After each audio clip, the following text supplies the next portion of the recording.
Para você que está assistindo a gente, eu faço o convite para assistir o próximo painel, que é muito rico em informação, muito rico no debate e que, com certeza, a gente sempre agrega, né? Agrega a nossa formação como cidadãos, a nossa visão sobre saúde pública, e eu gosto dessa agenda, como é que a gente faz para mudar. Isso está sempre presente no debate de vocês. Então, para você que está assistindo, eu convido agora para o próximo painel, que se chama Financiamento no Câncer, do diagnóstico ao tratamento. Quem paga essa conta?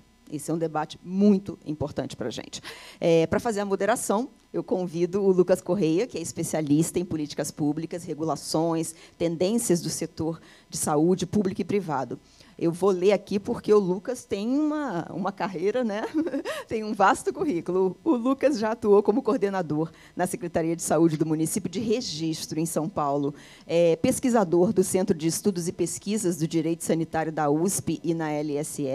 Tem passagem pela OMS, a Organização Mundial de Saúde, em Genebra. Ele é mestre em Direito da Saúde e em Políticas de Saúde.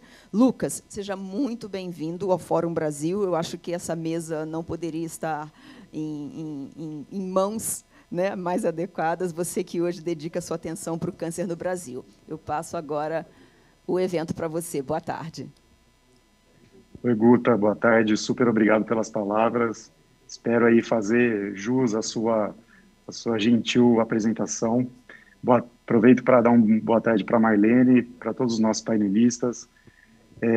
Agradecer o convite para moderar essa mesa, mas, além de agradecer o convite, eu gostaria de parabenizar, mais uma vez, a Marlene sabe da minha admiração do trabalho do Instituto Lado a Lado, e sempre que possível eu acompanho e tento apoiar e participar, né, porque eu acho que é um trabalho extremamente relevante, e esses 2 dias de discussão ilustram muito bem a característica do trabalho do Lado a Lado, que é justamente aproximar elos com diferentes visões, para que, de fato, a gente construa uma visão crítica sobre temas essenciais aí da saúde pública brasileira. Agradeço, desde já, aí, a disponibilidade dos nossos painelistas, né, eu vou fazer uma breve apresentação de todos eles, e dizer que o tema de hoje, como a Guta já introduziu, é extremamente relevante, né? Não só porque a gente está discutindo o financiamento da saúde pública e o financiamento na saúde suplementar também, né? Sustentabilidade financeira, basicamente, do nosso sistema de saúde, nessas 2 vertentes, mas com uma atenção especial aí ao cuidado do paciente com câncer. Então, sem mais delongas, eu gostaria de apresentar os painelistas, começando pela deputada Carmen Zanotto, que é deputada federal, enfermeira e presidente da Frente Parlamentar Mista de Saúde, o Dr. Rodrigo Guindalini, que é médico oncologista clínico e oncogeneticista da Oncologia DOR, o Dr. Igor Morbeck, eu acho que é assim a pronúncia, mas se não for, já peço desculpas, que é oncologista do Hospital Sírio-Libanês e professor de medicina da Universidade Católica de Brasília, o Renato Casarotti, que é advogado, especialista em Direito das Relações de Consumo pela PUC e Direito do Estado e Regulação pela Fundação Getúlio Vargas do Rio. Ele é o atual presidente da Associação Brasileira de Planos de Saúde e atual vice-presidente de Relações Institucionais da United Health Group Brasil. O Bruno César Almeida de Abreu, que é advogado, especialista em regulação econômica, monitoramento de mercados pela Universidade de Brasília. Ele trabalhou por 14 anos na Câmara de Regulação do Mercado de Medicamentos, da CEMED, junto à Anvisa, onde ele chefiou a área jurídica e foi também secretário executivo.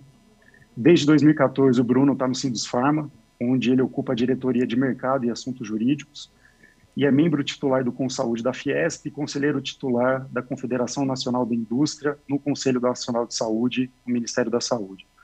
E o representante do Ministério da Saúde nessa discussão, o Eduardo Davi Gomes de Souza, que é farmacêutico, graduado pela Universidade de Brasília, especialista em bioética, além de ter cursado mestrado profissional em avaliação de tecnologias em saúde no Instituto Nacional de Cardiologia. Ele atua na SAES, que é a Secretaria de Atenção Especializada à Saúde do Ministério da Saúde, há 8 anos, e ele é representante da Secretaria no plenário da CONITEC, da Comissão Nacional de Incorporação de Tecnologias em Saúde no SUS, e também no Comitê Técnico de Avaliação das parcerias para o desenvolvimento produtivo. Então, vocês vejam que a gente tem um time de peso aqui para fazer as discussões. E antes de passar a palavra, eu gostaria só de fazer uma breve introdução, meio que para dar o tom do meu primeiro questionamento para todos vocês.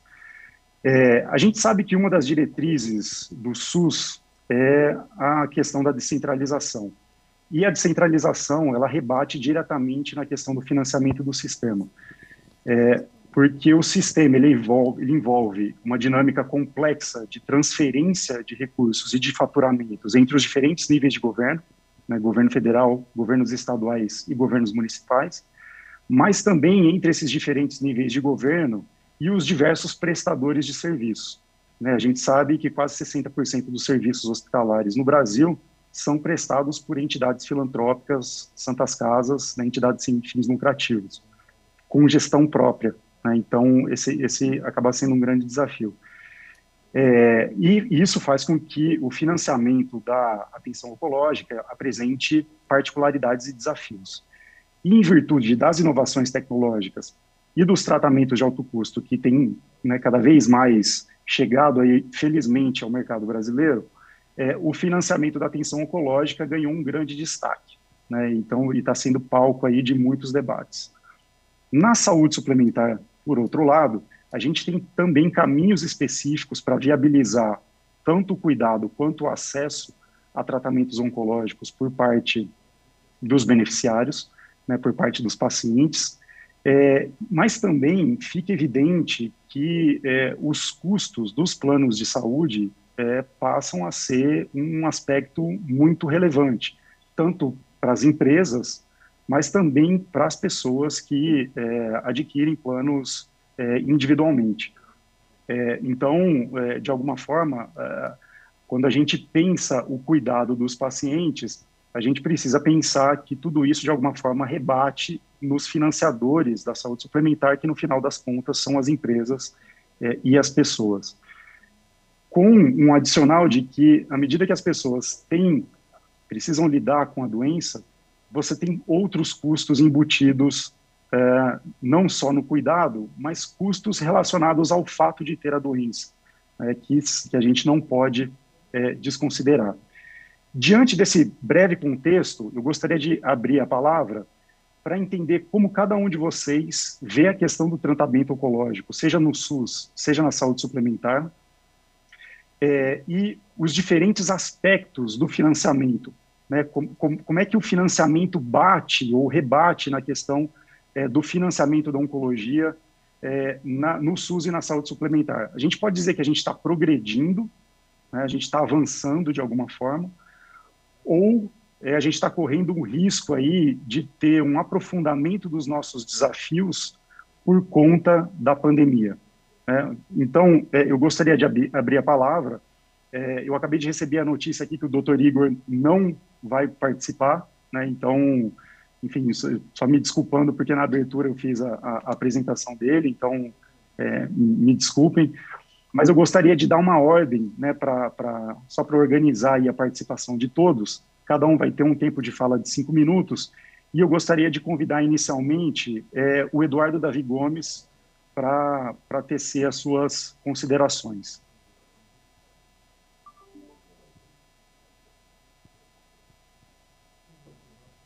Eu acho que está no mudo, Eduardo.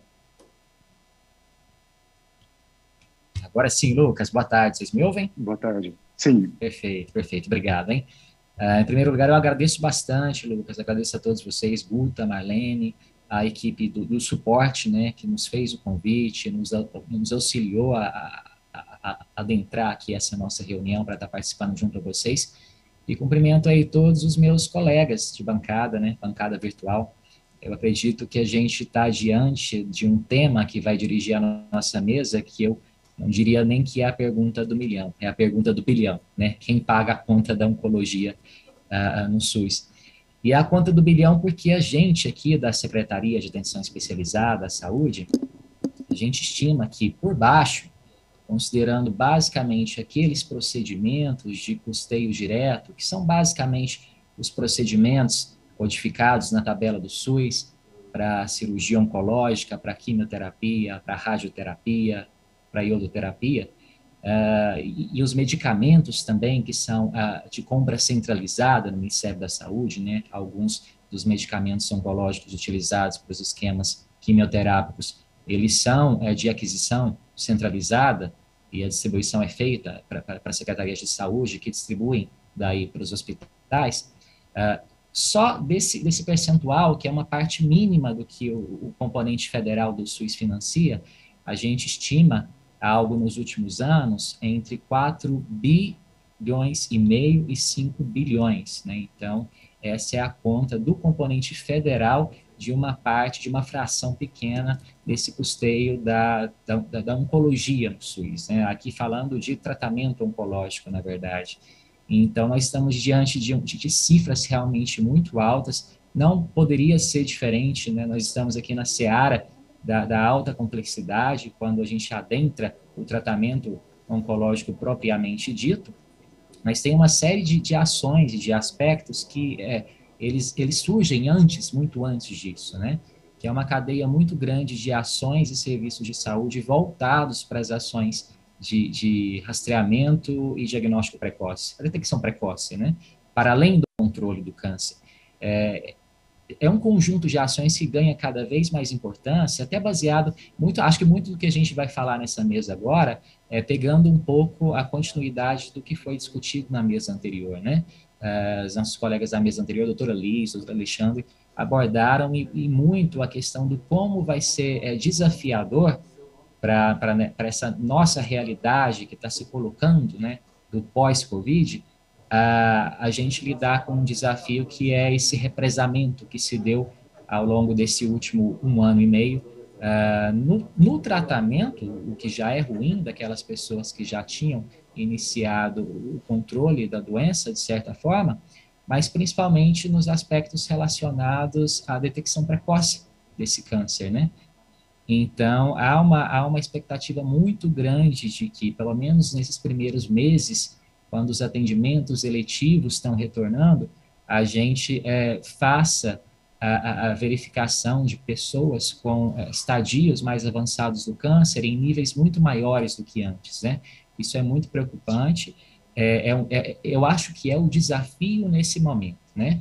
Então, respondendo mais objetivamente a sua pergunta, eu acho que os desafios da pós-Covid não estão diretamente tão ligados à forma como a gente estrutura o sistema de financiamento da oncologia no SUS, porque ele vem se aprimorando, talvez não na velocidade que alguns atores esperam, né, de fato, mas o SUS é uma construção bastante coletiva, né, e construções coletivas requerem uma certa maturidade e as coisas acontecem. Então, do ponto de vista de construção e aperfeiçoamento desse sistema, inclusive do ponto de vista de financiamento, eu acho que a gente tem avançado, é inegável que a gente tem avançado ao longo dos anos, e aí, do ponto de vista dos vários atores envolvidos, né, os atores parlamentares, os atores da sociedade civil, e aí os nossos colegas da sociedade de especialistas, das demais sociedades e conselhos profissionais, e a própria representação leiga dos pacientes e familiares. É uma construção bastante coletiva que tem feito avançar uma série de normativas e, do ponto de vista de financiamento, a gente um pouquinho mais limitado o avanço, né? Mas ele acontece também. Agora, o desafio que fica é como lidar com esse represamento muito grande que tem se feito ao longo do último 1 ano e meio nesses atendimentos, né? Maiormente de rastreamento, diagnóstico precoce e a continuidade e manutenção do tratamento e controle do câncer daquelas pessoas que já o faziam antes da pandemia, né? Esse é o desafio que a gente coloca para esse momento. Mas antes de passar para os demais, né, eu acho que é importante contextualizar como é que é esse sistema de financiamento nosso, não só da oncologia no SUS, né, mas eu diria que em boa parte da média e da alta complexidade no sistema único como um todo. Mas atendo-me um pouquinho mais à oncologia, que tem uma série de peculiaridades também, a gente precisa dizer que é uma construção histórica, né? A forma como a sociedade, né, o SUS como esse construto coletivo, optou que a atenção oncológica funcionaria no SUS, do ponto de vista de financiamento, inclusive, ela tem origens na época do INAMPS, né? Então, quando o nosso SUS atual foi se estruturando ao longo dos anos 90, muito do que a gente tem hoje, do ponto de vista de procedimentos da tabela do SUS, no que diz respeito à assistência oncológica, de fato, cirurgia oncológica, quimioterapia e radioterapia, são resultantes de uma parceria muito grande com as sociedades ali nos anos 90, né? Com as sociedades de oncologia pediátrica e com a Sociedade Brasileira de Oncologia Clínica. Então, tudo que a gente tem de construtos ali já na tabela do SUS, no nosso sistema SIGTAP, que algumas pessoas conhecem, né, são codificações de procedimentos que foram, se não construídos, pelo menos aperfeiçoados ali ao longo dos anos 90, e de lá para cá o que a gente tem tido são, eventualmente, incorporações de novos tratamentos e, eventualmente, com uma maior raridade, alguns reajustes de atributos, entre eles o atributo do valor, né? Diz-se muito que, por vezes, alguns discursos são que alguns dos procedimentos, alguns dos grupos de procedimentos da tabela do SUS, eles têm uma questão do valor que é estanque, muito estanque ao longo dos anos, né? Que não acompanha questões relacionadas aos índices inflacionários e tudo mais. Então, é preciso deixar muito claro que isso foi uma opção no passado, até para que a gente conseguisse justificar essa sustentabilidade do sistema. Então, ao contrário, e aí fazendo um cruzamento, né, com o que os demais colegas vão falar do ponto de vista da saúde suplementar, ao contrário do que se faz na saúde privada e na saúde suplementar, em que se tenta atribuir a valoração do conjunto de procedimentos do paciente pelo fee-for-service, que a gente chama, né, que é aquela cota itemizada, em que todos os componentes do serviço prestado, eles são contabilizados na medida do possível para compor o valor final daquele serviço, daquela ação em saúde. No SUS a opção foi diferente, né? Então, o que a gente tem hoje em termos de procedimentos da quimioterapia e da radioterapia, como eu disse, foram criados e tiveram seus valores definidos ali nos anos 90 com base em valores de mundo real, com o auxílio dessas duas sociedades médicas em especial, né? E ao longo dos anos, alguns desses procedimentos têm tido reajuste, mas o que se espera do SUS como um sistema que tem um orçamento cada vez mais limitado, né? A gente está falando de um cenário agora de realmente congelamento de alguns recursos, investimentos no orçamento da saúde nos próximos anos. O que a gente tem que pensar é que há cada vez mais por parte do prestador uma pressão com a responsabilidade quanto à sustentabilidade do sistema, né? E via de regra a gente tem isso, né? Conforme você já anunciou, 60% em média dos prestadores do SUS são entidades filantrópicas, né? Na oncologia esse número é um pouquinho maior, chega a 70%, então não dá para ser diferente, né? Nesse momento a gente conta bastante com esse apoio e esse suporte que os prestadores, via de regra, têm nos dado, e que eles têm uma ciência muito grande dos desafios desse momento, né? Inclusive dos desafios de financiamento. Mas eu acho que essa foi uma primeira rodada para a gente tentar contextualizar esse momento, e aí a gente passa para os demais colegas e, eventualmente, nas próximas rodadas a gente tenta aprofundar um pouquinho mais. Obrigado, Lucas. Excelente, Eduardo. Obrigado. Gostaria de passar a palavra, então, para a deputada Carmen.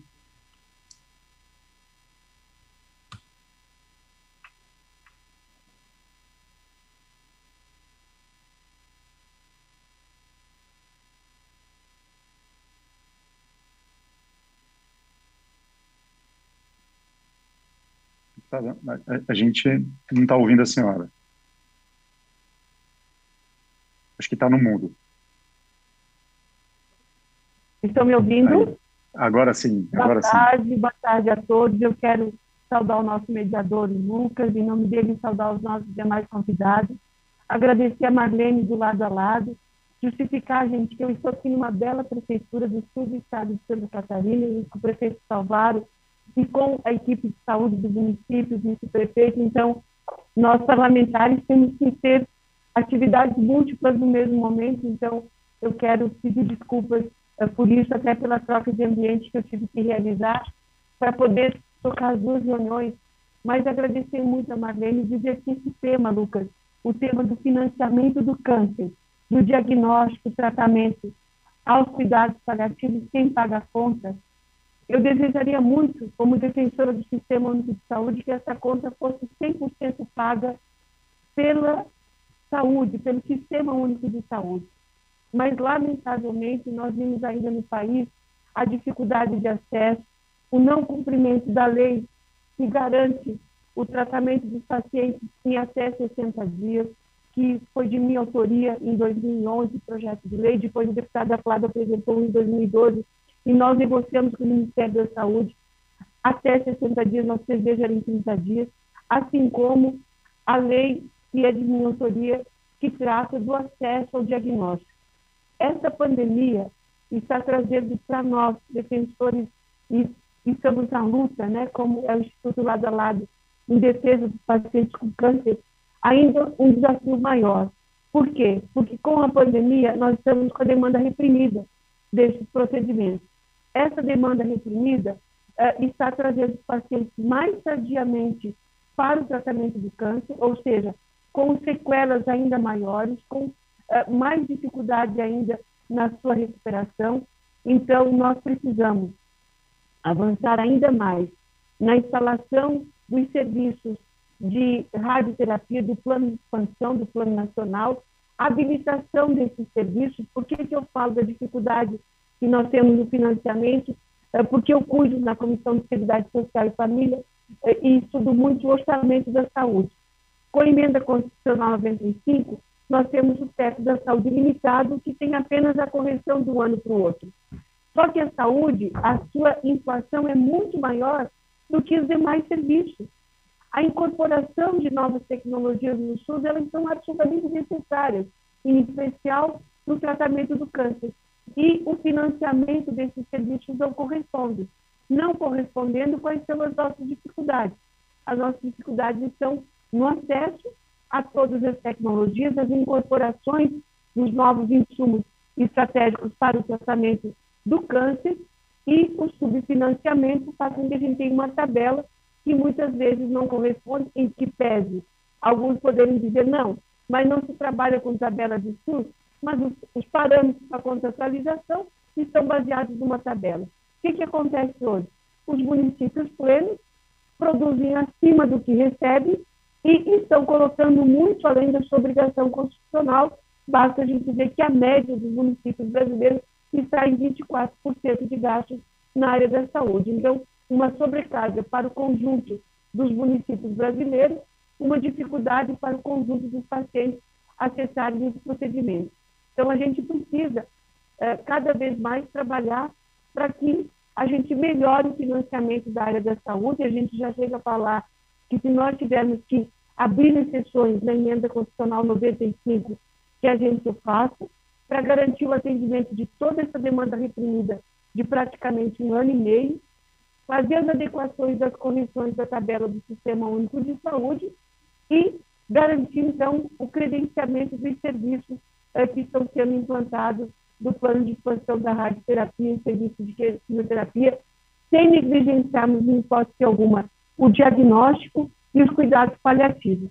E nos planos de saúde, né, esse nosso encontro e esse painel está sendo muito propício. Eu acompanhei um pouco a deputada Silvia Cristina na fala anterior, que é a nossa presidente da Frente Parlamentar da Oncologia, é a questão do veto presidencial que aconteceu ontem dos quimioterápicos orais para os planos de saúde. Eu tenho certeza que pode ter acontecido um equívoco de informações que levou o presidente da República a fazer o veto. Nós vamos trabalhar por esse veto, porque, com certeza absoluta, nós estamos aqui com especialistas nesse seminário que sabem da importância que é a gente poder ter um quimioterápico oral, não necessitando, então, que aquele paciente vá 5 vezes por semana durante todo o seu tratamento de quimioterapia até as unidades especializadas, as clínicas oncológicas do nosso país. Tudo aquilo que a gente quer para a população é o melhor possível. Nem sempre a gente consegue dar o melhor possível, mas, com certeza, o acesso aos quimioterápicos orais, sem a morosidade que a gente está tendo hoje, seria um grande avanço para os pacientes de plano de saúde, como lutamos também para a melhoria cada vez mais dos pacientes do Sistema Único. Então, eu não posso dizer que o Serviço Público de Saúde remunera 100% as ações de serviços de saúde na área do câncer. Por que eu digo e afirmo isso? Porque quando um paciente precisa recorrer a uma biópsia na rede privada, mesmo tendo sido atendido pelo SUS, porque vai demorar tantos meses para fazer a sua biópsia, ele está pagando ou os seus familiares estão ajudando a pagar, né? Quando uma cirurgia oncológica não acontece porque atrasou, ele está pagando porque vai demorar mais de 60 dias para ter o acesso. O mesmo vale para a quimioterapia e para a radioterapia. Então, o nosso desejo como parlamentar é que o Sistema Único de Saúde remunere adequadamente todos os serviços do câncer, desde a questão do diagnóstico até o cuidado paliativo, passando, então, pelo tratamento, quer seja a cirurgia oncológica, a radioterapia e a quimioterapia, e os cuidados paliativos, quando tudo já foi feito para aquele paciente e a gente não conseguiu uma boa resposta, e o mesmo vale para os planos de saúde. A gente quer que os pacientes de planos de saúde tenham a melhor oferta sem precisar fazer complementação. Com isso, quando a gente diz toda a linha de cuidado, a gente está dizendo com remuneração adequada, porque a gente pede muitos profissionais em função de que, pelo Sistema Único de Saúde, não trabalham mais, porque a remuneração é insuficiente, com isso quem perde são os pacientes. Então, eu vou continuar acompanhando a nossa reunião, essa é a minha fala, não compreendo em hipótese alguma que 100% do atendimento do câncer está sendo remunerado pelo Sistema Público de Saúde, em função das dificuldades de acesso que nós temos ainda. Mas essa pauta que a Marlene traz para nós, com toda essa intensidade, pelo lado a lado, que você está sendo nosso mediador, de todos aqueles que estão nos acompanhando, sabem da dificuldade, muitas vezes, que tem do exame, apesar de termos a lei de até 30 dias, e do tratamento, apesar de termos uma lei em, no máximo, 60 dias.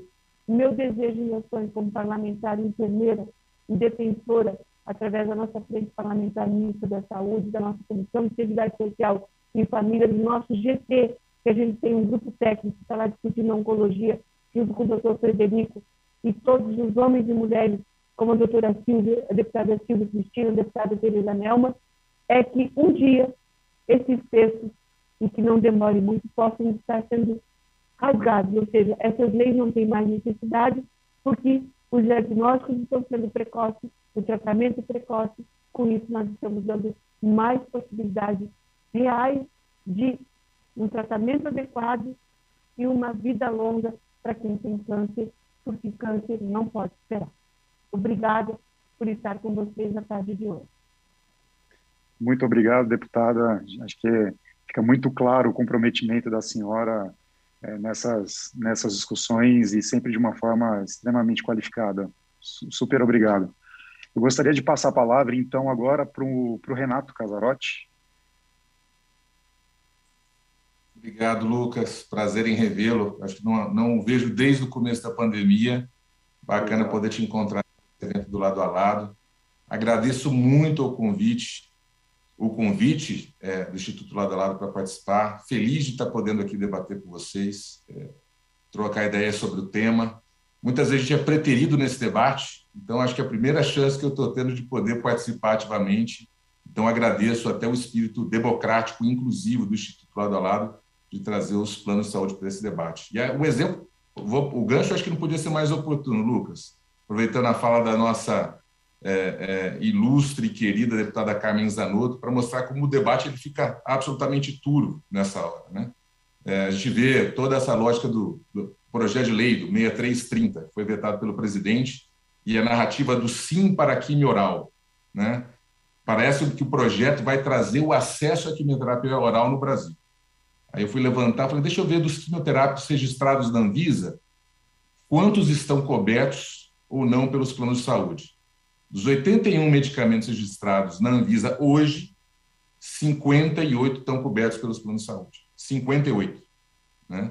E dos 23 que não estão cobertos, 11 ainda não foram avaliados, ou não foram submetidos à avaliação da ANS, e 12 foram rejeitados. Não é que eles não foram cobertos, eles foram analisados e rejeitados. E é por isso que é importante fazer esse debate. Eu vi essa expressão sendo utilizada no painel anterior, por sinal riquíssimo, e o Eduardo comentou também, meu colega Eduardo do Ministério, custo-efetividade, e ela é absolutamente abandonada nesse debate, né? O que nós somos contra do projeto 6330? Nós somos contra a incorporação automática. Naquela lógica de uma vez registrado na Anvisa, tem que ser coberto. Mas somos absolutamente contra, não tem o menor problema de afirmar isso aqui, e esse é o propósito do projeto de lei, né? E somos contra porque a Anvisa não analisa custo-efetividade, não é papel da Anvisa analisar isso. A Anvisa analisa segurança e eficácia. Ela analisa se o medicamento funciona e se ele é seguro, ou, no mínimo, se os efeitos colaterais são menores do que os potenciais benefícios daquele medicamento. Quem analisa custo-efetividade para o sistema público é a Conitec e para o sistema suplementar é a ANS. A simplesmente, né, limar essa parte do processo, criar um instrumento da incorporação automática, você está excluindo a análise de custo-efetividade para o sistema suplementar, né? Para o sistema público, você continua tendo na Conitec. E isso eu acho que, né, aprofunda a desigualdade que já existe hoje. Só que o debate ele fica turvo, fica um debate do quem defende a quimio oral e quem é contra a quimio oral. Eu acho profundamente contraproducente esse debate, que fica só na narrativa emocional, que não entra no detalhe. Porque qual premissa é verdadeira nessa discussão toda? E aqui faço até uma homenagem a dois colegas, um da SBOC, Dr. Renan Clara, e o meu colega Tiago Matos, da Oncoguia, que são aqueles que abrem o discurso para falar sobre isso. O processo de incorporação é moroso na saúde suplementar? É muito moroso. Essa premissa é verdadeira, né? Você não pode levar 2, e agora na pandemia levou-se 3 anos para atualizar a lista de coberturas. É muito moroso. Ninguém nega isso. A solução a um processo moroso de análise é acabar com o processo? Não pode ser. Não pode ser. Ao fazer isso, você está simplesmente aumentando essa desigualdade. Esse debate nunca pode ser feito em lugar nenhum. Então, reforço o meu agradecimento ao Instituto. Nem na imprensa a gente pode falar, né? Então, feliz de poder comentar e fazer esse debate aqui com uma mesa extremamente... com colegas que conhecem o tema e sabem que eu não estou falando nenhum absurdo. Como é que a gente pode fazer para ter um processo na saúde suplementar que seja... que tenha um prazo como tem na Conitec, de 180 dias, prorrogáveis por mais 90? É um debate interessante. Poderíamos ter uma agência só? Eu lembro do nosso, que agora não está participando, né, mas o Eduardo com certeza conhece, e todos vocês conhecem, o ex-secretário Denizar Viana, que é o que nem Dom Quixote, coitado, brigando com moinhos de vento, mostrando o valor de criar uma agência única de incorporação que pudesse analisar isso para os dois sistemas. Mas isso não dá manchete, isso não aparece no jornal, isso não dá voto. É um debate absolutamente, coitado, inglório. Ninguém ouve isso. E é um debate tão fundamental, você criar uma agência única que faça uma análise de custo-efetividade para os dois sistemas, imparcial, né, que possa ter esse olhar de sustentabilidade de longo prazo, mas esse debate não é feito. Esse debate ele fica completamente escanteado. Ele se perde na narrativa que tem mais espaço. Mas é só para fazer essa ponderação, ninguém é contra a quimioterapia oral, tá? Se existe o grupo do sim para a quimio oral, não existe o grupo do não para a quimio oral. Existe o grupo que quer uma análise de custo-efetividade. E por quê? Bom tempo. Vou aproveitar o meu ganchinho aqui. Por que a incorporação automática ela é tão deletéria? E aqui não tem juízo de valor, não, nem com oncologistas, nem com clínicas. Hospitais maiores, isso já não estão tão alavancados no modelo de fee-for-service. Eu tenho colegas aqui da RedDoc e aí já está muito fora. Mas quando você pega uma clínica menor, o formato de remuneração do fee-for-service, do pagamento por procedimento, vocês sabem como é que funciona. O profissional de saúde, né, a clínica, compra o medicamento com um desconto da indústria farmacêutica, e é absolutamente legítimo isso, ele compra e recebe um desconto. No caso de oncológicos, descontos expressivos, né? 30%, 40%, mesmo sendo um preço tão baixo, né? Mas compra com desconto expressivo.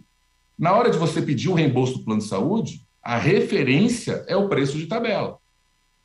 O que isso faz, gente? Olha que loucura que eu estou falando. E como isso não é debatido em lugar nenhum. Em lugar nenhum. Nessa situação, medicamentos que têm desfechos clínicos semelhantes O critério de desempate, só para fazer ressalva, duvido que tenha um oncologista que receite um medicamento pior para o paciente. Mas no desfecho semelhante, o critério de desempate é o preço mais alto. É o preço mais alto. Por quê? O estímulo econômico está no medicamento de preço mais alto. Aqui não tem juízo de valor, não tem crime, não tem desvio. Isso é uma externalidade negativa de um sistema que está pessimamente desenhado e que a gente não debate. Esse debate fica embaixo, ele fica no porão, né? Em cima a gente discute só o acesso pelo acesso, sem entender essa sustentabilidade. E aí você tocou bem, Lucas, quando comentou como é que financia, como é que paga essa conta. Eu acho que o meu setor e eu, individualmente, faço um péssimo trabalho explicando como é que funciona o sistema.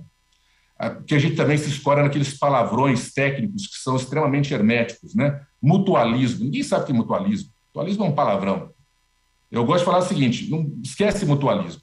O plano de saúde é um gestor de um condomínio. Ele administra um condomínio que tem despesas condominiais de um lado e que tem a taxa condominial do outro. Todo mundo entende a lógica de um condomínio. Todo mundo entende as decisões que são feitas na hora de fazer melhorias naquele condomínio, né? De atualizá-lo, de trocar o elevador, de mudar o equipamento de segurança, de criar um playground. Todo mundo entende, esse debate é muito aberto. E a sociedade, aquela sociedade condominial, faz escolhas. Qual que é o problema da saúde suplementar? Como ela está escorada no palavrão do mutualismo, as pessoas veem isso de forma completamente fragmentada. Ninguém consegue... Vocês, obviamente, entendem que obviamente, são pessoas que trabalham na saúde, muitos da saúde suplementar. Ninguém entende a conexão entre a incorporação de um medicamento e um procedimento não custo-efetivo e o reflexo disso no reajuste anual do plano. As pessoas não veem essa conexão. Isso é um problema. É um resultado da segmentação do nosso sistema. E a gente não debate isso como sociedade, e precisamos debater. É fundamental que se faça isso. E aqui, eu vou tocar aquele dedo na ferida, que eu procuro ser muito otimista, mas hoje eu tenho muito receio, porque a forma como se tem se desenhado a inovação tecnológica na saúde como um todo, não só na oncologia, que a oncologia ela tem uma visibilidade muito grande, até pelo ela nos toca a todos. Não conheço ninguém que não sofreu na família de um parente ou um parente próximo, ou a própria pessoa tem estudo de câncer, isso tem um apelo muito grande. Nós temos medicamentos muito eficientes, mas cada vez mais de medicamentos, para cânceres cada vez mais especializados, a um custo cada vez mais elevado. Essa é uma tendência. O estímulo econômico está nisso, tá? Em desenvolver esses medicamentos de altíssima complexidade. Qual que é o problema? O problema é que, essa sendo uma tendência de mercado, entendendo a nossa finitude de recursos, essa conta não vai fechar. E eu faço muito paralelo com a discussão da Previdência, né? Lembra a lógica da Previdência, que vai dar, que dá para fazer? E eu lembro que, na época, se ouvia muito, não, mas tem recursos, se corrigir os desvios, se parar de pagar os juros da dívida, se tiver a moratória da dívida externa, vai sobrar dinheiro, vai dar para pagar a aposentadoria integral para todo brasileiro. É mentira, as premissas são mentirosas? Não, né? Os juros são altíssimos, tem muito desvio, e a mesma coisa na saúde suplementar. Tem ineficiência administrativa, as operadoras precisam trabalhar melhor, os custos transacionais são altos, os custos comerciais são altos, né? Nós somos um setor que vive à base de corretor, né? Alguém perguntou por que você não implementa atenção primária na saúde suplementar? Porque essa carteira roda a cada 2, 3 anos. Você está com operadora diferente. Então, tem razões estruturais para isso. Mas ainda que você corrija todos esses pontos, a conta não vai fechar. Então, a gente precisa fazer um debate muito transparente como sociedade daquilo que a gente pode cobrir como sociedade. E aí eu encerro os meus minutos aqui de largada numa discussão que é mais dura para quem trabalha na saúde, que é um dos pilares do Sistema Único de Saúde, da saúde brasileira, que precisa ser redebatido, sim. O princípio da integralidade precisa ser redebatido, sim. Porque a integralidade, da forma como ela está construída, ela tornou-se uma utopia.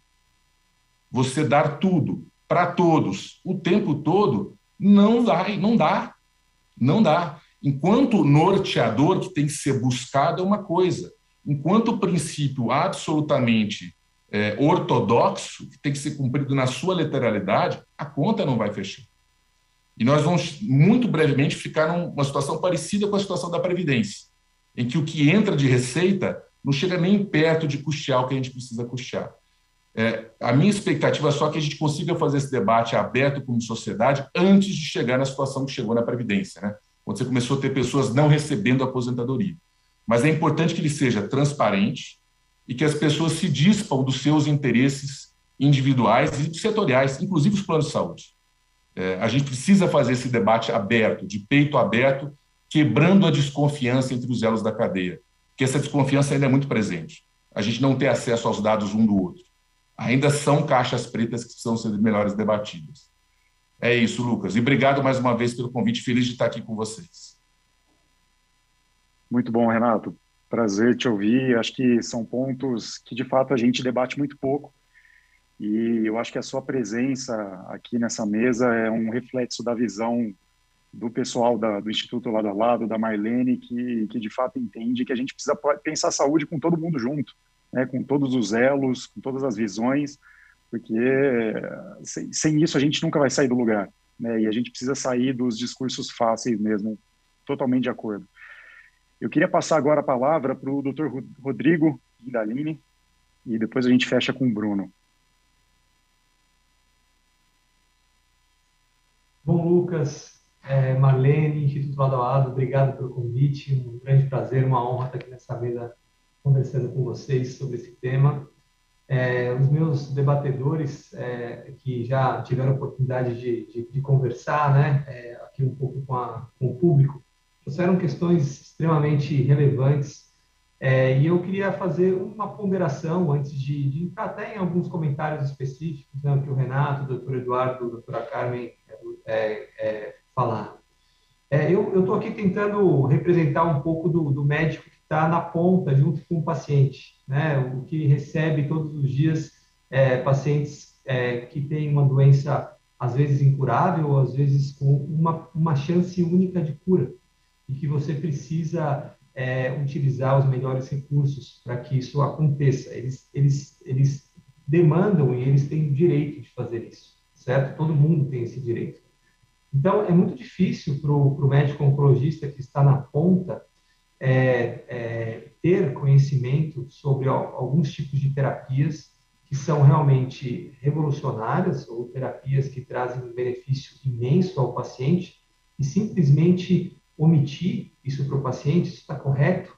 Ou você chegar para o paciente e falar assim, olha, vai demorar 3 anos, já que saiu esse estudo o mês passado, a gente só vai ter uma revisão sobre este tratamento específico daqui 3 anos. Talvez daqui 3 anos a gente possa voltar a conversar sobre isso. Então, essa realidade que a gente vive no mundo privado, que é onde eu estou conversando neste momento sobre vocês, é a realidade de todo oncologista.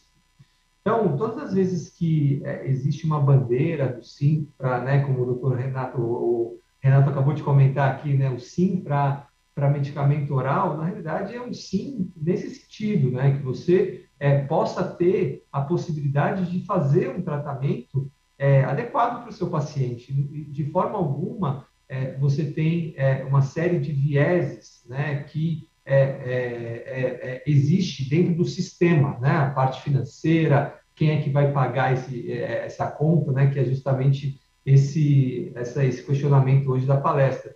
Então, assim, é importante que exista essa sensibilidade também por todas as partes de que é isso que a gente vive no dia a dia, certo? Entrando especificamente, né, em alguns detalhes que foram comentados pelo Renato em relação à ANS, né, que eu estou dizendo isso, Renato, justamente porque estou abrindo o coração, assim, às vezes existem algumas decisões que são tomadas, além de existir um período muito grande, né, e que ninguém comenta sobre mudar isso, né, assim, está cômodo nesse sentido, e quando falaram que ia ser, em vez de a cada 2 anos, no 3º ano, não existiu ninguém indo para frente da televisão, falar, ou na mídia, falar que aquilo era um absurdo, né, somente a sociedade, a parte, muitas vezes, a médica e a parte dos pacientes. mas você não vê, muitas vezes, as outras instituições, os outros pares que deveriam também achar isso um absurdo, né? Então, acho que esse é um primeiro comentário, assim, já que é uma situação que não é adequada, o que está sendo feito para que isso não aconteça mais, para que isso mude, né? Um segundo comentário aqui, assim, foi mencionado que a parte análise de custo-efetividade é feita pela ANS, mas muitas vezes, quando a gente recebe, pelo menos o resultado final, eu já pude participar de algumas reuniões, não tem um critério muito claro do motivo pelo qual foi negado. E eu vou colocar aqui um exemplo que ainda bem foi resolvido, acho que você deve ter acompanhado também. Existiam 3 medicamentos da mesma classe dos inibidores de ciclina, que, teoricamente, eles têm um mecanismo de classe. Praticamente todos tinham algum tipo de efeito muito semelhante um ao outro. Desses 3 medicamentos, somente um deles, após a análise inicial da ANS, foi autorizado para usar em diversos cenários, enquanto que todos os outros 2 também tinham os mesmos estudos mostrando efetividade. Aí você fala assim, por quê? Que dentro dessas 3 classes, somente desses 3 medicamentos da mesma classe, que tem a mesma eficácia, somente um foi aprovado pela ANS. São esses tipos de resultados que aparecem após a análise que realmente fazem a gente questionar se essa análise de custo-efetividade está realmente sendo feita e sendo transparente isso, certo? Então, o apelo que nós, oncologistas, trazemos é assim, quais estão sendo os critérios, em última análise, para tomar uma decisão dessas? Às vezes chega para a gente, e realmente, conhecendo pessoas que participam ativamente, e já participando ativamente das reuniões da ANS, é sempre uma incógnita, certo? Então, acho que isso tem que ser revisto também. Se você vai querer ter um mecanismo para análise mais adequada e mais rápida de aprovação de medicamentos, que tenham critérios mais transparentes e que isso seja exposto para todo mundo saber por que foi tomada aquela decisão, certo? Então, isso são algumas reflexões que eu queria deixar aqui para a gente poder debater depois. E agora eu vou entrar especificamente numa área que realmente eu gosto muito, que é a área da medicina de precisão, né? E que eu acredito muito que a utilização de tecnologias como perfilamento tumoral ou perfilamento da parte genética de predisposição a câncer, se utilizado adequadamente, você pode alocar melhor os seus recursos, né? E por exemplo, um dos grandes problemas da ANS hoje é que eles limitaram a solicitação de testes genéticos por muitos e muitos anos apenas a geneticistas clínicos, que tem só 50 profissionais atuando na oncologia no Brasil inteiro, um país de 220 milhões de habitantes. Esse ano, eles fizeram uma mudança e falaram assim, não, agora pode pedir oncologista, geneticista, hematologista e neurologista. O que somente essas pessoas têm? Direito de pedir um teste genético. Um mastologista que precisa operar uma paciente e que precisa saber se precisa fazer uma cirurgia radical ou não, profilática ou não, ele não pode pedir. Alguma vez a ANS fez isso? Se você é um cirurgião do aparelho digestivo e você vê se uma paciente está tendo algum problema neurológico e você quer pedir uma ressonância de crânio, só porque você opera a barriga, você não pode pedir uma ressonância de crânio? Porque isso não faz parte do seu escopo de estudo? Isso é realmente muito complicado de se entender. Então, mais uma vez, provocando aqui alguns questionamentos sobre esse processo. E estendendo essa mesma conversa da medicina de precisão para o SUS, né? O Eduardo coloca aqui que precisa ter uma discussão, né, sobre a incorporação de novas tecnologias e colocar isso dentro do orçamento, mas a gente não percebe que está tendo uma iniciativa de realmente tentar colocar essas novas tecnologias, até por parte do governo, dentro do orçamento. E a gente tem uma situação única agora se formando por causa da pandemia. Nós não tínhamos capacidade de sequenciamento genético no SUS. E o que aconteceu? A pandemia chegou e a palavra PCR, que era algo que ninguém sabia o que significava, todo mundo agora sabe o que é. E nós compramos nesse último trimestre, se eu não me engano, mais de 20 aparelhos de sequenciamento para equipar todos os LACENs de todo o Brasil. E agora, assim que a pandemia começar a arrefecer, a gente começar a ter uma diminuição dos casos, vai continuar tendo uma monitorização dos genomas virais, com certeza, mas muitos desses aparelhos vão ficar ociosos. E os parques que foram criados de infraestrutura para fazer o sequenciamento para esses pacientes, para o COVID, vão ficar sem ter o que fazer. Será que a gente não pode utilizar a infraestrutura que foi gerada para isso, para começar a atender essa visão de medicina de precisão e testes genéticos para outras doenças, incluindo o câncer? Então, a gente está chegando numa situação que a pandemia vai deixar vários legados, e isso pode ser um deles, a gente pode usar para o bem isso. E aí, Eduardo, o que eu acho é que existem várias formas de você incorporar esses testes genéticos para, na realidade, racionalizar o custo na saúde. Os gastos, se você conseguir identificar pacientes de alto risco e fazer cirurgias profiláticas para essas pacientes, elas não vão ter câncer. Você vai poder tirar o dinheiro do câncer, do tratamento do câncer, para colocar em rastreamento. Você vai poder pegar tumores, sequenciar, avaliar qual é o remédio mais eficaz, que está presente em 10% dos cânceres de pulmão. Mas, a partir daí, esse paciente vai ter um tratamento que é 1000 vezes melhor, 1000 não, mas muito melhor do que uma quimioterapia que muitas vezes só faz mal para ele.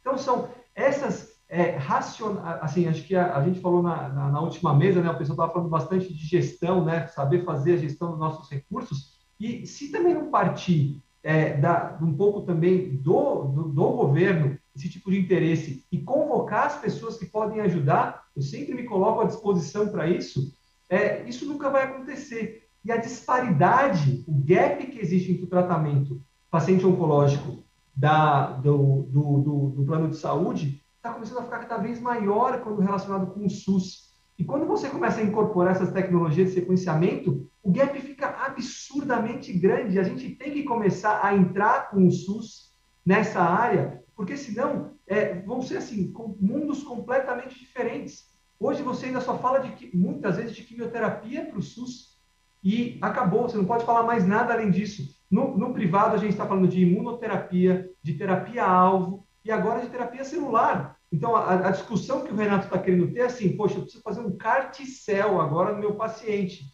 Enquanto que no SUS a gente está discutindo se a gente vai incorporar tratamentos que já têm há quase 10 anos no mercado de terapia-alvo, porque não tem aonde fazer o teste genético.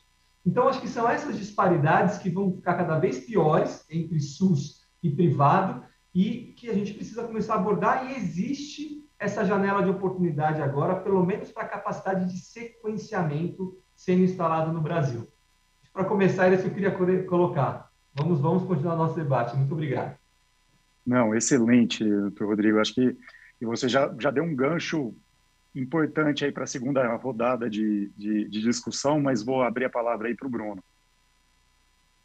Boa tarde a todos, boa tarde, Lucas, Instituto Lado a Lado, obrigado pelo convite, estou maravilhado com a qualidade da mesa. Como disse o Renato, muito democrática, com vários atores podendo externar seu posicionamento frente a uma questão tão importante que é o financiamento, né? E uma questão que preocupa muito a indústria farmacêutica, que tem inovado muito. Em oncologia é o nosso maior foco de inovação. O Dr. Rodrigo acabou de falar em CAR-T-cell, né? A gente está trazendo medicina que era prevista para 2030 para o presente, e que traz um impacto para o paciente, para o curso da doença, tão importante. A gente tem modelos arcaicos construídos desde a criação do SUS, consolidados nos anos 90, com orçamento finito, né? E quando a gente pensa em saúde pública, no SUS principalmente, orçamento muito finito, com uma emenda constitucional 95 engessando, né, o crescimento desses recursos. Problemas de gestão, tem pouco dinheiro? Acho que não. A gente pode fazer muito mais, a palavra é eficiência, a gente tem que procurar eficiência nos gastos. A gente tem que pensar muito em incrementar as incorporações, desincorporar muita coisa que drena recursos e não é mais eficiente no tratamento. O modelo de financiamento da oncologia ele é muito pulverizado, né? A gente sabe que distou um pouquinho de vários outros financiamentos dentro do próprio SUS. E isso traz uma questão muito importante, porque quando você centraliza, e o Eduardo trouxe isso, alguns medicamentos de alto custo centralizados, e a gente vê isso, o Ministério da Saúde tem muita capacidade de negociação, ele consegue descontos super eficientes, então você fica com essa dicotomia, né? Como melhorar, centralizar um pouco isso e continuar com esse modelo descentralizado, que também tem suas vantagens, enfim. Uma questão que o Renato trouxe, muito importante, uma questão de gestão, né, gestor como ele é na iniciativa privada, é uma questão muito importante, né? Eu acho que a gente perde muito tempo lutando, discutindo no dia a dia questões pouco importantes, e a gente não está fazendo o dever de casa do trabalho estrutural, de pensar o financiamento para médio e longo prazo. Os modelos hoje estão falidos. A gente não vai conseguir trazer acesso ao paciente, tratar bem a oncologia, doenças raras e várias outras questões como esse modelo que a gente tem, né?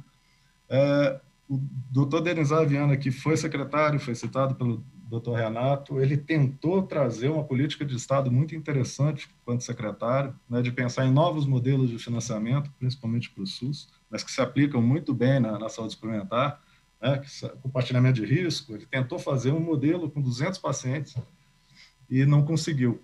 Ele saiu do Ministério, o modelo foi enterrado, né? Tem óbices que a legislação não é muito clara para permitir a adoção no serviço público. O TCU fazia reuniões com ele semanalmente para tentar viabilizar ou barrar, né? Depende, a história do copo cheio, copo meio vazio, meio cheio, tentar barrar a iniciativa. E a gente vê que tudo isso se perdeu. E tudo isso está no futuro do financiamento, né? Como financiar? A gente tem que ser criativo, a gente tem que buscar novos modelos. A gente tem que ter capacidade de incorporar em todos os sistemas, com análise de tecnologia críveis, modelos, criando protocolos críveis. A gente precisa criar a cultura de seguir os protocolos clínicos no Brasil, que a gente não tem. Isso tudo gera judicialização, que drena recursos de uma maneira muito importante na saúde suplementar, no SUS. Judicialização não é bom para a indústria farmacêutica. A gente trabalha com segurança, com previsibilidade, e isso descontrola. A indústria farmacêutica ela depende muito de importação. Esses medicamentos de ponta, todos são feitos numa planta no mundo inteiro. Quando tem uma judicialização, isso tem que estar no Brasil por uma ordem judicial. Às vezes é quase impossível trazer esse medicamento. A gente tem problema, inclusive, com medicamentos falsificados que entram. Nós temos desvio da importação oficial, importações feitas em nome do paciente, mas que, na verdade, tem uma pessoa jurídica por trás. Então, a gente tem que repensar tudo, né? 5 minutos é um tempo tão pequeno para falar de todos os desafios que a gente tem, mas a gente está com essa questão. A gente tem inovação, e eu discordo um pouquinho do doutor Renato, que a gente tem análise de custo-efetividade, análise de tecnologia em saúde só na Conitec e na ANS. A gente também tem hoje uma âncora muito importante na entrada de novas tecnologias para o tratamento do câncer e outras diversas doenças, que é a precificação na CEMED, que é a primeira porta de entrada e que faz análise de tecnologia em saúde. Tem feito, trabalha com uma resolução de 2004, então a gente tem uma legislação de 2004 para precificar tecnologias que estão aí muito mais envolvidas. Por exemplo, a terapia avançada, uma célula CAR-T, não é medicamento novo para a CEMED. Então, assim, a gente trabalha com essa dicotomia, uma coisa meio absurda. Eles apresentaram uma consulta pública que não muda nada a precificação do medicamento inovador, né? Então, a gente tem, no fim do dia, esse medicamento no SUS, esse medicamento na saúde suplementar, judicializado, drenando muito mais recursos que podiam, de forma eficiente, estarem incorporados no sistema. Óbvio que a gente não consegue pagar tudo, a gente não consegue dar tudo, mas protocolos inteligentes racionalizam os sistemas, né? É isso que a gente precisa discutir. A gente precisa pensar um pouco, e para acabar essa primeira intervenção, num problema que eu estou vendo, que a gente tem mapeado a curto prazo, que é a reforma tributária que está por vir, que está colocada, que está sendo discutida no Congresso, que vai trazer impactos muito grandes para os preços dos medicamentos, porque, primeiro, a gente tem a maior carga tributária num produto tão essencial que é medicamento. Já é um absurdo histórico.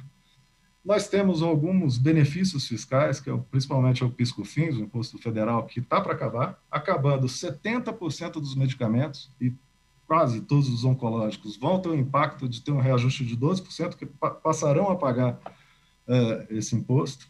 Isso causa um efeito cascata, porque os convênios de ICMS, que ainda tiram aí de 17% a 20%, depende do estado, Rio de Janeiro com 20%, a média dos estados é 18%, eles para dar o benefício, eles dependem do benefício do PIS/COFINS, ou seja, caindo o PIS/COFINS, a gente vai ter a queda do ICMS, então você pode onerar os medicamentos até 32%, e isso é tirar dinheiro dos sistemas, né? A gente já tem orçamentos limitados, a gente já tem dificuldade de pagamento e a gente vai ter mais esse impacto, né? Fica essa provocação para a gente continuar a discussão.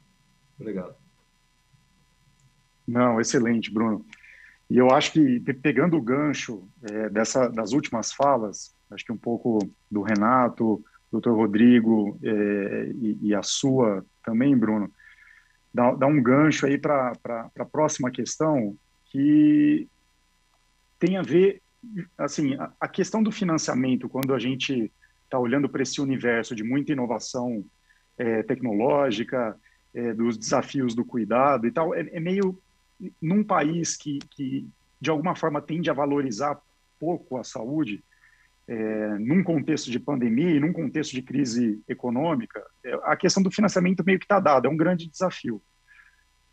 Mas a gente resolve a questão do financiamento olhando para recurso, no micro, olhando valores. Então, o Eduardo colocou aí, a gente precisa olhar valor de APAC, a gente precisa, eventualmente, olhar a regulação econômica, a gente precisa, eventualmente, olhar para o reajuste de preço dos planos de saúde, ou, de fato, a gente precisa ter um olhar mais estratégico para o sistema, para a gente repensar a forma de entrega e de oferta de cuidado e de tratamento, porque isso necessariamente vai impactar a questão financeira, certo? Eu acho que o Renato colocou muito bem, assim, a questão da portabilidade, para mim, faz muito pouco sentido se de fato a gente está discutindo gestão de saúde populacional e a gente não tem um compartilhamento de informação, certo? Porque a operadora está super investindo nisso, né, num paciente que daqui 2, 3 anos não vai estar mais com ela, ou seja, ela não vai colher o fruto de economia de recurso de longo prazo.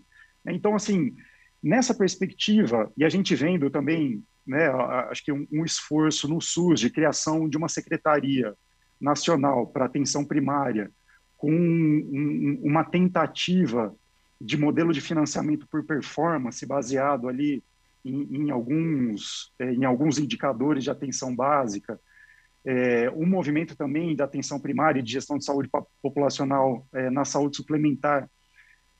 Isso vocês acham que é uma tendência para a gente trazer o sistema de saúde para o século XXI, de fato?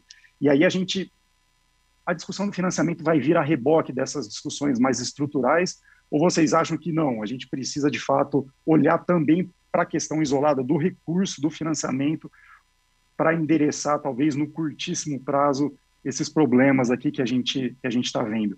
E aí também, eu acho que a gente pode continuar numa dinâmica parecida dos 5 minutos, e aí eu queria começar com você, Renato. Você que começou a falar desse aspecto mais amplo. Rapaz, eu tô encantado com o painel, hein? Caramba, estou encantado com o painel. A qualidade dos painelistas, sensacional. Ouvi muito, tinha ouvido da deputada Carmen e o Eduardo, prazer em conhecê-lo também. Colega gestor, né, do outro lado do sistema, mas são sistemas totalmente vasocomunicantes, né? O cara consegue emprego, vem para cá, pede, vai para lá. o Rodrigo falou muito bem, e o Bruno tocou num ponto que eu estou me penitenciando de ter esquecido, que é o ponto dos protocolos, que aí vai na linha do que você falou, doutor Rodrigo. Você perguntou, mas por que a pessoa não pode indicar, por que todo médico não pode receitar? Entra nessa lógica do protocolo. O que ajuda muito a você incorporar é conseguir ter protocolos bem definidos que sejam seguidos. E eu sei, existe um conflito inerente com a autonomia e integridade do ato médico. Eu sei disso. Mas é onde dá choque. E aí eu vou tocar numa situação de sistemas que foram criados, fechados no Brasil. São sistemas privados fechados, que eu sei que tem polêmicas envolvidas, mas como eu tenho associadas na Abrange que tem esse modelo, é bacana para você ver como é que funciona o sistema fechado, que são das medicinas de grupo. O pessoal chama dos planos verticalizados, né? Aqueles que têm rede própria. E ele funciona como um sistema fechado. Ali você tem uma adesão a protocolo muito grande, né? Até porque os profissionais de saúde são, em sua grande maioria, empregados da operadora que tem a rede. E alguém vai questionar isso, interfere na autonomia, tem mega discussões, teve discussões até sobre medicamentos para combate ao Covid, teve um monte de discussão. Mas o que tem de elemento importante nisso? Sabe o que começa a acontecer em sistema fechado? E se eu contar isso aqui, ninguém acredita. Olha, na época do sim para quimio oral, da busca do acesso, da polarização, você tem medicamento incorporado sem estar no rol da ANS. Porque o sistema fechado olha para aquilo e fala, opa, esse medicamento me trouxe valor. Ele entrega desfecho clínico, ele é mais barato, eu não tenho que esperar ele estar no rol da ANS para eu incorporar, vou colocar no meu protocolo. Eu tenho parcerias hoje, entre indústria farmacêutica e operadoras verticalizadas com isso, que incluíram o medicamento no seu protocolo e estão juntando dado para fazer pesquisa. Um exemplo que não tem a ver com oncologia, Lucas, mas para mostrar como a questão também do protocolo funciona. Debate de 15 dias atrás, debate sobre incorporação de teste antígeno no rol. O doutor Rodrigo mencionou o PCR, né? Vamos incorporar o teste antígeno, ele é mais rápido, o nível de resultado é 95% do PCR, e eu arranjei uma briga com as outras entidades de saúde suplementar porque eu fui a favor da incorporação. Que o pessoal não quer, não tem que incorporar, já tem o padrão ouro do PCR, ele é muito melhor, só que ele leva mais tempo para ficar pronto. E é o que eu falei, vocês não vão acreditar, nas medicinas de grupo, o teste antígeno já foi incorporado, sem rol nenhum. Ele é utilizado em ambiente hospitalar. Ah, mas ele é 5% menos específico do que o PCR. Mas 5% é uma margem que eu trabalho, então se der negativo eu vou acompanhar para ver se os sintomas permanecem, e aí eventualmente faço um PCR depois, mas ele me entrega muito valor na detecção do Covid. Então, e ele fica pronto em 30 minutos. Então ele foi trazido para dentro da rede, em substituição ao PCR. E ele custa um quarto do teste PCR. Esse é a definição do dicionário de custo-efetividade. Ele pode não ser exatamente o padrão ouro do PCR, mas ele é muito próximo disso. Ele é mais barato e ele é mais rápido. Isso é a definição de custo-efetividade. Isso não precisa de rol para incorporar. Isso é incorporado na prática. Isso é incorporado porque é custo-efetivo. Só que qual foi a discussão na ANS? A Sociedade Brasileira de Patologia Clínica queria incorporar, mas com reteste. Então, você faz o antígeno, se der negativo, você faz o PCR. Qual que é o problema? Nosso índice hoje de positividade nas redes fechadas nas nossas está em mais ou menos 15%. 15%. Olha o contrário de custo-efetividade. Eu vou passar a fazer 2 testes sempre que o cara der negativo. Então, ele já vai sair do consultório do médico com as 2 guias para fazer os 2 testes. Olha como é que a mesma tecnologia incorporada sem protocolo, ela passa de custo efetiva para algo que está tirando o valor do sistema. Ela está tirando o recurso. É literalmente desperdício de recurso, né? Você vai fazer 2 testes de 85% dos casos por causa de uma variação de 5%. Então, por isso eu acho que o ponto que o Bruno trouxe é importante também. E a ideia de você ter protocolos e trabalhar a adesão desses protocolos dentro do espírito da autonomia, da integridade do ato médico, é muito importante. E eu sei que grandes redes de hospitais têm protocolos firmes, é mais comum. Mas quando você pega a pluralidade dos profissionais de saúde no Brasil, essa variação de tratamento é enorme. é enorme, é muito difícil você ter uma previsibilidade. Lucas, do seu ponto, rapidamente. Cara, eu acho que não dá para separar. A gente vai ter que sempre brigar por mais recursos. Não tem jeito. E ele nunca vai ser suficiente. Então, a gente vai estar sempre com um cobertor curto discutindo como é que você faz como é que você gera acesso. Qual que é o drama da saúde suplementar, cara? O drama da saúde suplementar é que esse recurso eu pego direto do beneficiário da empresa. E aí ele vira um regime excludente. Eu vejo essa briga, você ajuste dos planos 14%, 20%, eu tenho um número diferente, tá? Mas aí vai de cada um, as fontes de cada um. Mas fato é, e a deputada Carmen falou alguma coisa que é verdade, a inflação médica ela é no mundo inteiro superior à inflação geral, essa é uma comparação completamente inválida, até porque você tem demografia envolvida, você tem um monte de coisas, você tem frequência, não é só custo unitário, né? Parece que é só o custo do medicamento, o procedimento que aumenta, não. Você tem um aumento de frequência muito grande. Agora, você precisa, cara, nesse aspecto, buscar formas de fazer com que isso seja mais... não, lembrei do tema aqui. Qual que é o problema? Como a gente trabalha naquela lógica da integridade, né, que você não pode ter uma saúde fragmentada, eu tenho um produto que ele fica cada vez maior, e aí volta para o ponto Bruno, a gente nunca desincorporou nada na INS, não existe desincorporação. O cara faz o raio-x e a ressonância, ele não trocou o raio-x pela ressonância, ele faz os dois. E faz 2 vezes. E faz para os 2 joelhos, que é para poder comparar um com o outro. Né? Então, é nesse nível. Qual que é o problema? Quando você não desincorpora, você tem um produto que fica cada vez maior e ele fica cada vez mais completo, cara, talvez fique, na teoria fique. Só que ele é um produto cada vez maior, cara, para cada vez menos gente. Esse é o drama, esse é o sistema se tornando exclusivo, né? O contrário do inclusivo pelo preço. Você vai empurrando gente para fora do sistema pelo preço. E esse pessoal vai desembocar lá com a Eduardo. Esse é o nosso drama. E o pessoal, não, ninguém gosta de fazer isso. Ninguém gosta de ter menos cliente. Ninguém gosta de ter menos beneficiário. Isso foi invertido agora na pandemia? Foi. Mas, de novo, não é uma mudança de tendência, não. Foi uma situação bem atípica, como a própria pandemia foi atípica. A nossa tendência até 2020 era de queda do número de beneficiários, ano após ano. A gente via enxugando, proporcionalmente caindo muito, porque a população absoluta do Brasil cresce. Se a população coberta cai, proporcionalmente, a queda é mais brusca ainda. Né? E a gente precisa reverter, precisa pensar em outras formas de fazer. Eu tenho muito evidente aí fazer o paralelo com o painel anterior.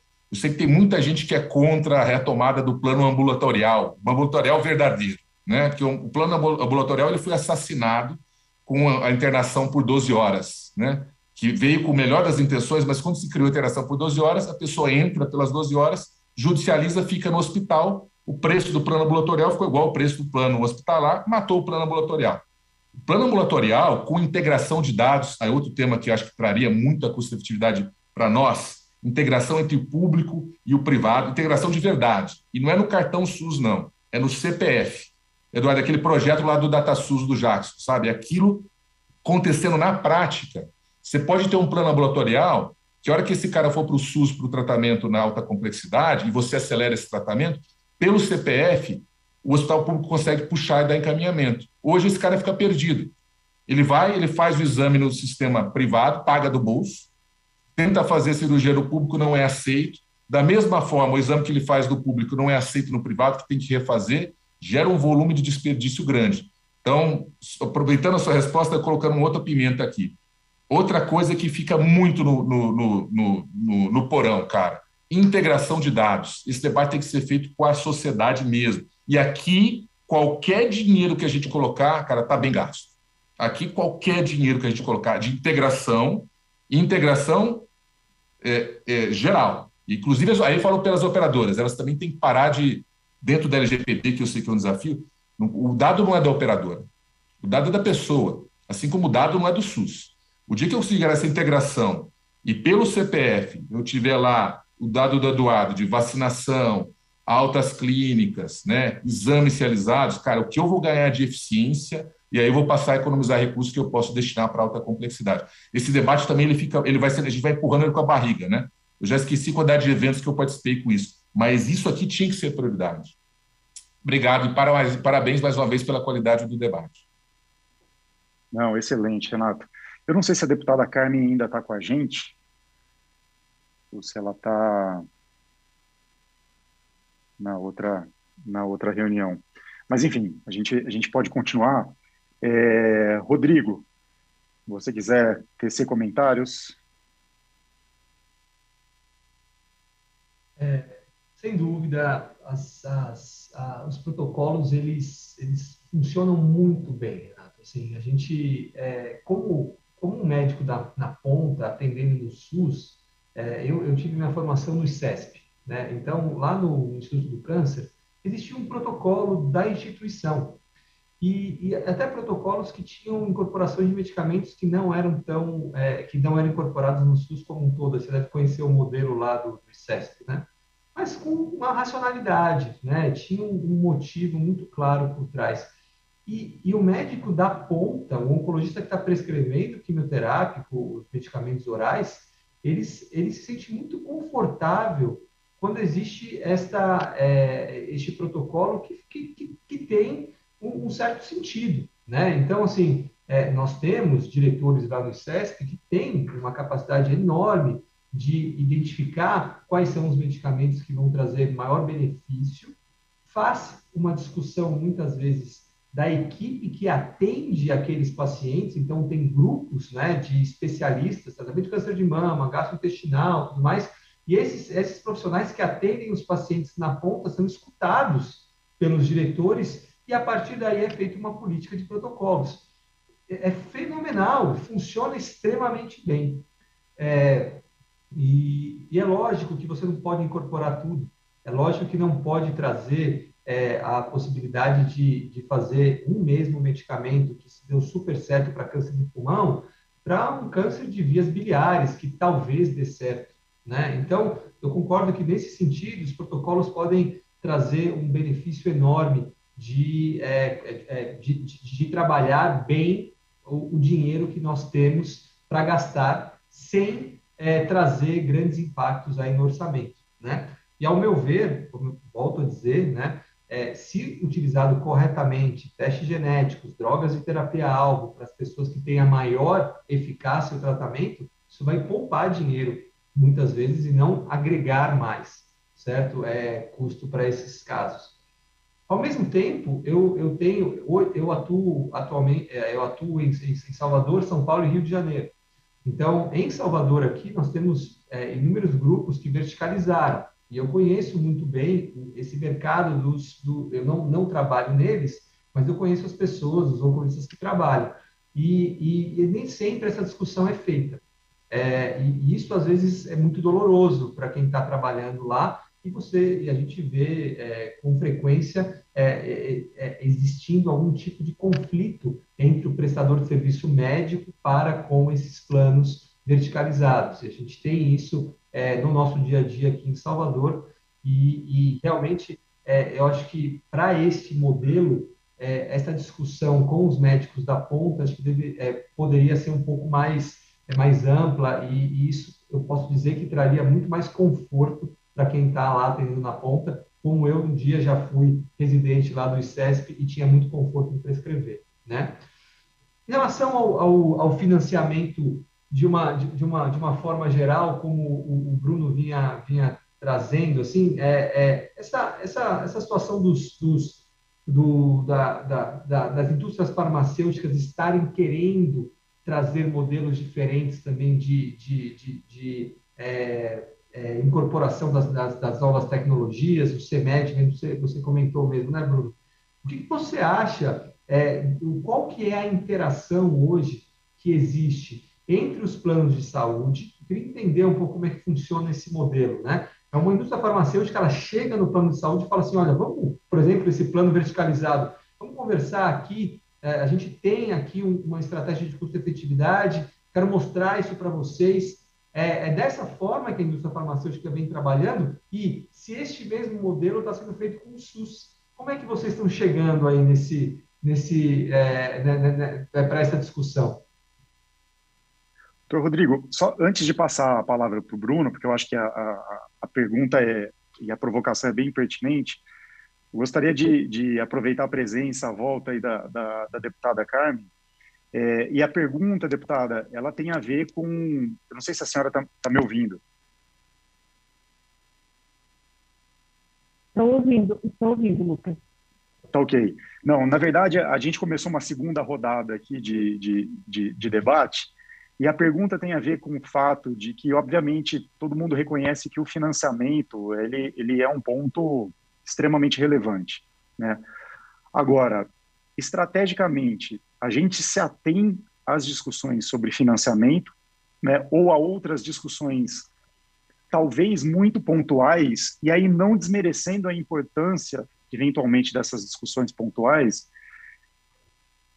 mas tentando trazer também um olhar mais estrutural para o próprio sistema de saúde, né? Como é que a gente reforça as estruturas do sistema, tanto do SUS quanto da saúde suplementar, em relação a estratégias que podem, eventualmente, lidar com a questão financeira, mas organizando de uma forma mais adequada o sistema, justamente para prestar um cuidado mais adequado para o paciente. Então, aqui a gente está falando das questões de prevenção, das questões de atenção primária, da rede diagnóstica, que o Dr. Rodrigo mencionou aí, a questão, né, das máquinas que fazem sequenciamento genético, que foram adquiridas por conta da pandemia, de eventualmente isso ser direcionado para outras patologias, inclusive a questão do câncer.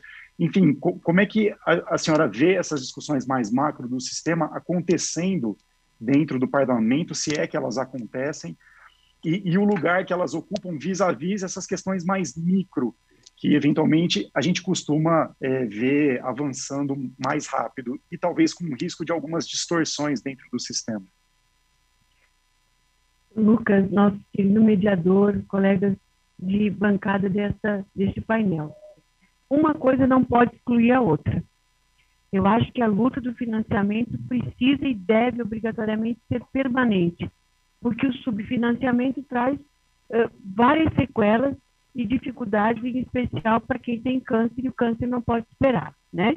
Então, a gente tem que manter a pauta do subfinanciamento da saúde, em especial do subfinanciamento dos serviços de câncer, sem negligenciar o fortalecimento da atenção básica na prevenção, que vem desde da questão da gente trabalhar a questão do consumo excessivo de álcool para a gente reduzir câncer de cabeça e pescoço, a questão do tabagismo, a questão do sedentarismo, né? Então, a gente precisa também fazer a questão dos exames preventivos.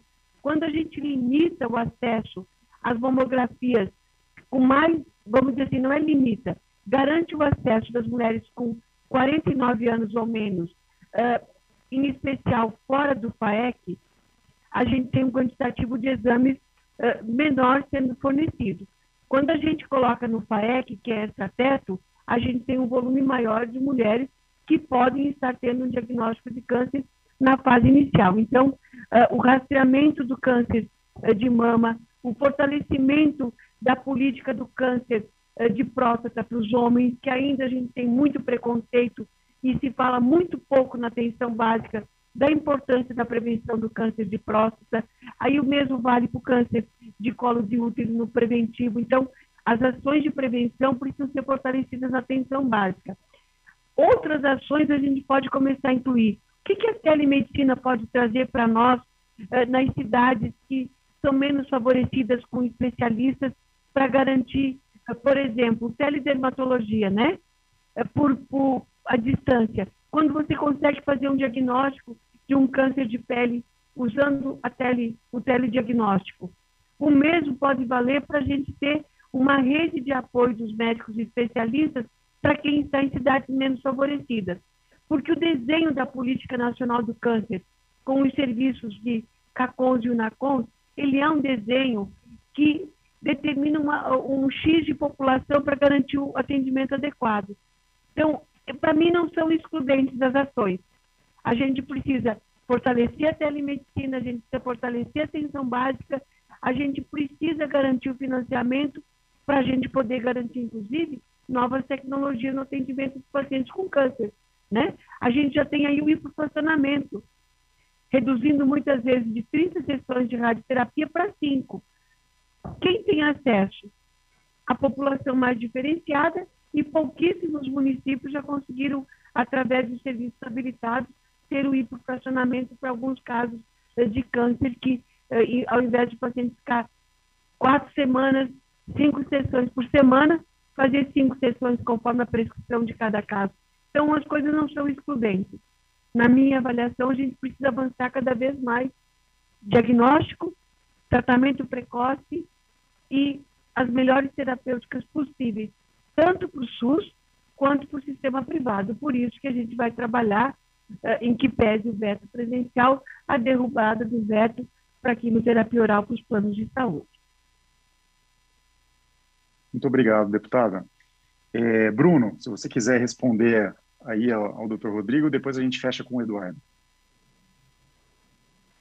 Muito interessante a provocação. Antes eu só queria deixar claro que eu acho que a sua provocação, Lucas, se a gente precisa aumentar os recursos ou pensar em políticas estruturantes, a gente precisa fazer as duas ao mesmo tempo. Até porque, até construir novas políticas, a gente está com essa tabela SUS super desatualizada, enfim, e com todos os problemas que a gente tem, inclusive os da saúde privada, que o Renato levantou muito bem. Uma questão que ninguém gosta de pôr o dedo na ferida, mas o hospital privado, ele tem a cultura de comprar o medicamento ou os equipamentos de saúde, enfim, os devices, que tem o maior preço de tabela de reembolso. Aí ele consegue boas negociações, então é uma concorrência, uma lógica concorrencial contrária. Vende quem tem o maior preço.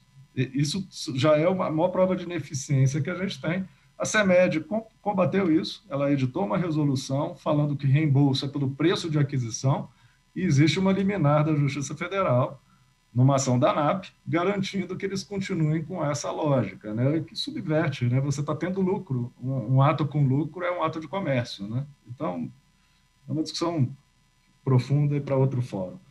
Mas as provocações do Dr. Rodrigo foram muito boas.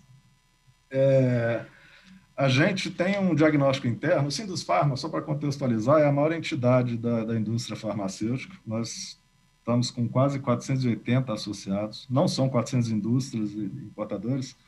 Desse universo, mais ou menos 200 associados são indústrias farmacêuticas ou importadores de medicamentos que têm o registro do medicamento no Brasil. Os outros associados circundam o nosso negócio, são fornecedores, prestadores de serviço, enfim. E a gente tem vários grupos de discussão, e o nosso grupo de acesso, que é um grupo transversal dentro do Sindusfarma, tem trabalhado muito essas questões levantadas pelo Dr. Rodrigo. Um diagnóstico que a gente fez ano passado, e as discussões elas foram um pouco atrapalhadas por esse mundo que a gente vive em estado de pandemia, a falta de aproximação que a indústria tem do gestor privado. Esse é um diagnóstico que a gente teve, e é das metas do Sindusfarma, provocar essa discussão. A gente já fez eventos, já treinou, trouxe treinamento, a gente tem a educação no nosso DNA, a gente tem cursos semanais, diários, uma infinidade de cursos, e vários deles foram voltados a melhorar a eficiência nesse contato. Acabar com essa cultura do medicamento mais caro, seu que está vendendo, enfim, melhorar a comunicação do gestor, trazer esses descontos com mais eficiência para melhorar todo o custo do serviço de saúde, enfim, trazer mais acesso e drenar menos recursos. E no SUS a gente já faz isso há muito mais tempo. A gente tem essa discussão ativa. Eu participo do Conselho Nacional de Saúde, o Mussolini, que é o nosso presidente executivo, há anos é conselheiro, hoje ele está como meu suplente, mas ele participa ativamente das discussões. A gente tem assento na Conitec, a gente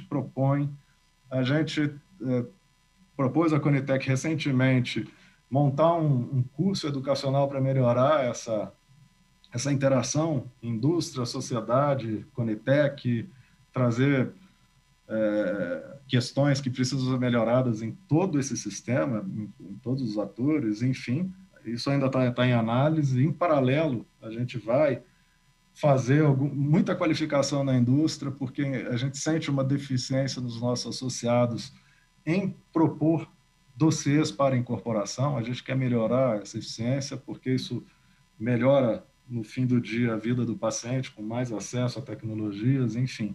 A gente tem essa preocupação, sim, a gente acha que o caminho é esse, e a gente tem que trabalhar muito isso. Uma fala do Renato na primeira intervenção dele, muito interessante. A gente se conversa, né, todos os atores se conversam muito pouco. Se a gente quer construir políticas que estruturem, melhorem o financiamento, tanto da suplementar quanto da saúde pública, a gente tem que ter mais conversa, a gente tem que conversar mais, né? A gente tem que ter mais integração e a gente tem que construir tudo isso juntos. É isso. Excelente. Eduardo?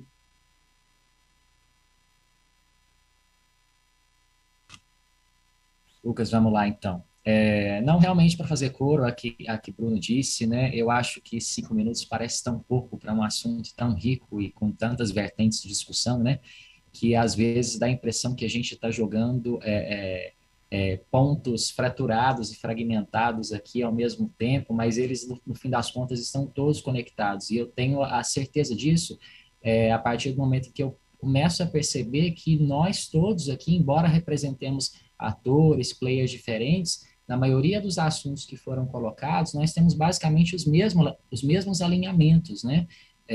Podem ser pontos de tensionamento muito diferentes, mas o alinhamento é o mesmo, e o alinhamento fica claro para essa sua pergunta que dirige essa segunda rodada, né? Acho que a deputada Camisa Nuto, ela define muito bem, e acho que todos nós estamos de acordo, que as duas ações, os dois conjuntos de ações, na verdade, eles devem ser conduzidos simultaneamente, né? E aí, logicamente, né, no que diz respeito a viabilizar um orçamento mais condizente com as necessidades de saúde do sistema, ela é uma questão mais complexa, ela é uma questão mais rígida, ela é uma questão que vai exigir esforço de todos nós, em especial do governo federal, do legislador, mas de todos os pontos dessa teia, né? Mas ela deve ser permanente, acho que isso está muito claro. Agora, do ponto de vista daquilo que pode ser implementado com uma maior factibilidade, uma maior celeridade, eu acho que nós, como um coletivo, viabilizarmos ações que tangenciem esse complemento no que diz respeito a garantir maior eficiência para o sistema, e aí exemplos diversos foram dados por todos vocês que me antecederam, eu acho que isso está mais no nosso horizonte, né? E aí, Renato, agradeço bastante pela sua fala inicialmente, porque aquela sua primeira fala inicial, né? Por vezes a gente não tem esse espaço para expor o nosso posicionamento para questões que, às vezes, elas são muito complexas e elas são colocadas de uma forma muito rasa, né? E, às vezes, as pessoas não têm noção da seriedade de impactos que advém de uma decisão tão séria como essa, né? Por exemplo, que a gente está lidando hoje, mas uma série de outras ações que, para o público, de maneira geral, é apresentada de uma forma muito, muito, muito superficial. E não dá para ser diferente, né? A gente sabe que, para a gente que ocupa esses espaços há tanto tempo, são questões tão complexas, tão delicadas, tão cheias de mecanismos ali, que dirá para o público leigo entender o quão complexo é uma decisão como essa, né? Mas eu agradeço a sua fala, que ela foi bem assertiva nesse sentido, ela representa o que a gente pensa também nesses termos, né, de como essas questões, elas devem ter pontos de fala e de convergência que sejam diferentes, e esse fórum aqui hoje está sendo muito representativo disso, então é chover no molhado, mas eu agradeço mais uma vez pela participação e parabenizo pela seleção de todos os debatedores, está sendo muito rico.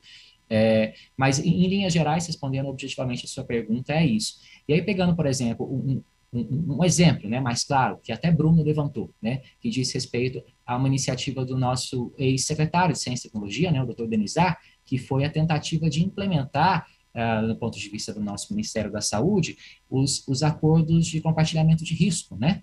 Para quem não sabe, os acordos de compartilhamento de risco são um instrumento bastante utilizado em outros países que têm sistemas de saúde universais semelhantes como o Brasil, né, que é o caso da Inglaterra, para incorporação de tecnologias, em especial para doenças mais graves ou doenças raras, em que, às vezes, o ganho de benefício nos desfechos ele é muito marginal, né? Então, você tem um risco associado à incorporação daquela tecnologia no sistema.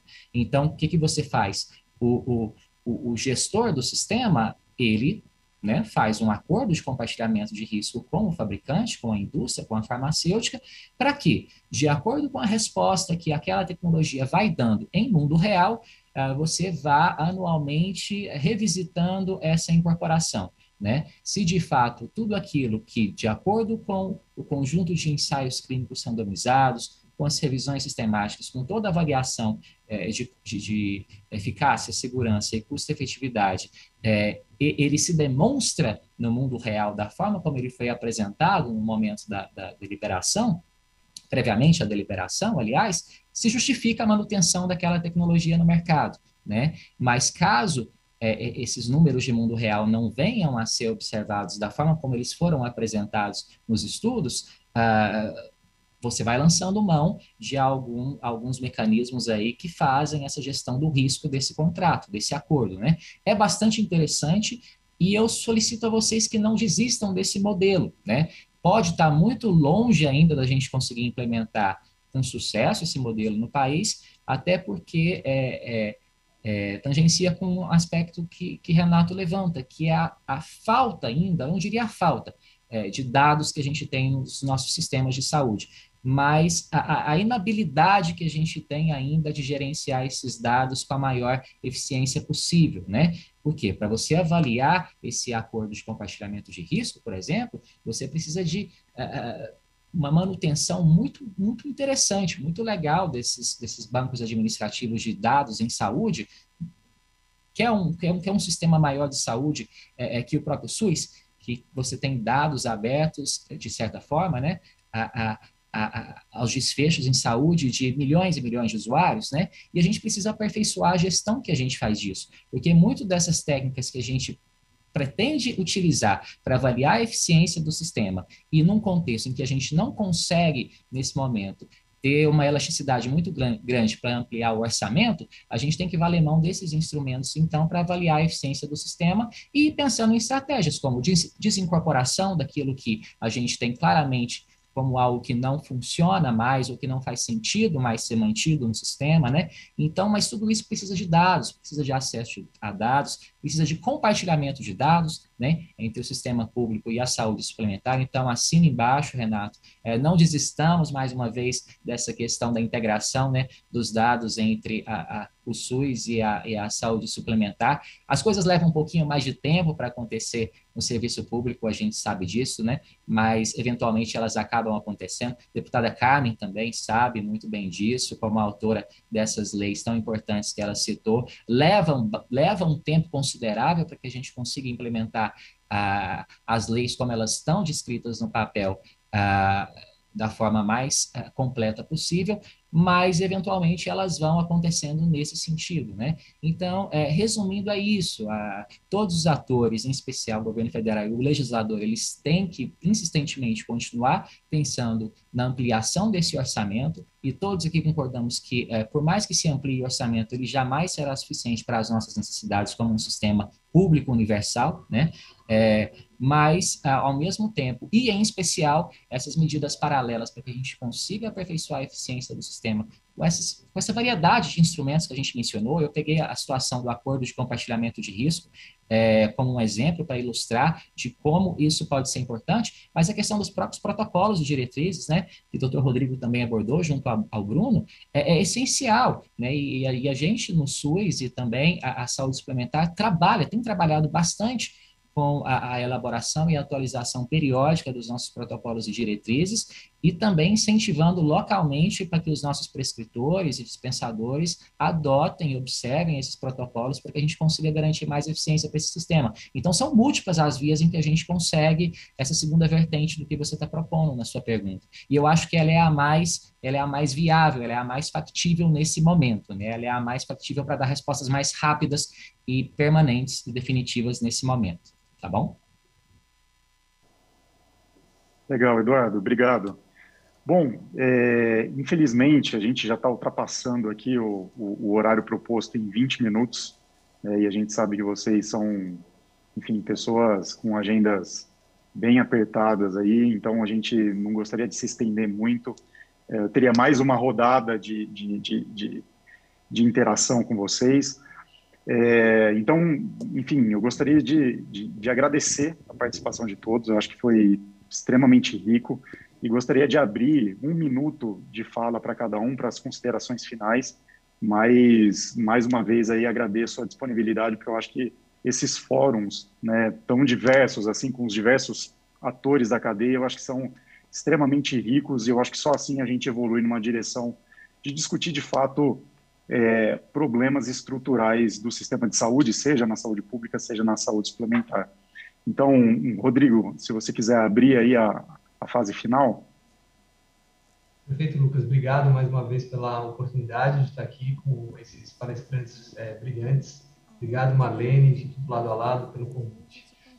Só, assim, eu queria só fazer não é um apelo, né? Mas assim, eu gostaria bastante que dessas conversas que nós temos aqui, multidisciplinar, pudesse gerar talvez um grupo ou alguma iniciativa, talvez pelo Ministério da Saúde, talvez por vários atores que estão aqui sendo representados pelas diversas facetas aí do tratamento do paciente oncológico, para justamente a gente começar a elaborar esse tipo de propostas. Porque a gente tem a oportunidade de conversar aqui em fóruns, isso gera uma série de ideias, vamos tentar colocar isso em prática, vamos tentar colocar isso no papel. Então, existem modelos para isso em outras áreas, né, do governo, onde eles juntam pessoas interessadas no assunto e tentam, de uma forma estratégica, elaborar soluções, né, para os problemas. E acho que é isso que está faltando aqui para a gente. Acho que está todo mundo muito interessado em tentar resolver, lógico, cada um com seus interesses. E se a gente for só discutir em fóruns específicos, como, por exemplo, a ANS, onde tem um propósito já, existem muitos conflitos lá dentro. A discussão somente lá é muito complicada. A gente tem que ter um grupo, na realidade, pensando um pouco fora da caixinha, de como é que vai ser, como que o Bruno falou, nesse médio, longo prazo, como que a gente pode fazer com que isso funcione, certo? E isso tem que ter a interação de todos. Então, eu espero que esse tipo de fórum possa se estender aí para algum tipo de iniciativa de criação de um comitê, de comissões, e que a gente possa realmente desenvolver soluções em conjunto. Mais uma vez, muito obrigado. Bruno. Bom, Lucas, Instituto Lado a Lado, só agradecer a oportunidade, acho que foi uma mesa brilhante, muito, muito estimulante, e é o que, fazendo o coro do Dr. Rodrigo, eu espero que essas discussões aconteçam com cada vez mais frequência, que a gente pense no que a gente tem que fazer para melhorar o financiamento da saúde no Brasil. Do jeito que está, os modelos vão falir em pouquíssimo tempo, e isso me preocupa porque, né, no fim de tudo isso, no fim da linha está o paciente. E a gente tem que construir tudo isso pensando no bem-estar do paciente, né? E trazer oxigênio e criatividade para o financiamento da saúde.